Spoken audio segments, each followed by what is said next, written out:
Hi folks, I'm Dave Balkan of Balkan Sewer and Water Main Service. Frequently folks find themselves in a bit of a dilemma. They're suffering from a leak or a flood in their house and they don't know how to shut the water off. They don't know which valve to use, because if you're in any kind of a house, there's sort of valves all over the place for multiple things.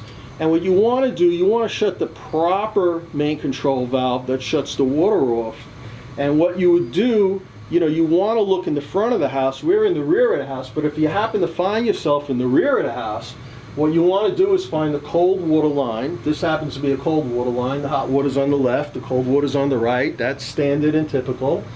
And you want to catch the line where it's going towards the front of the house. Now this is covered by sheetrock, but I can get to the other side of this, right? And I'm going to walk towards the front of the house.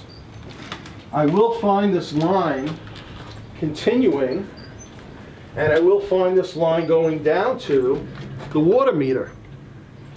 This is going through the wall. That's your main line. And contrary to what you might think, you do not want to operate this valve. Why? Because if something goes wrong with that valve, say it breaks in the closed position, you have no way to repair that. That's the valve that leads to the street. There's no way to shut the water off that leads to it.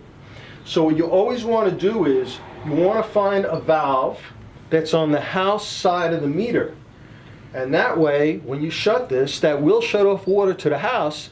If that valve malfunctions in any way, that acts as your safety valve. Then you can close that valve if you have to repair this valve. Now, what's the last step? Now that you know that, now that you do that, what you want to do is you want to tag the valve. So you put a tag on the valve. You're going to tag it as main valve. Now you know what that is, but what if you're not home?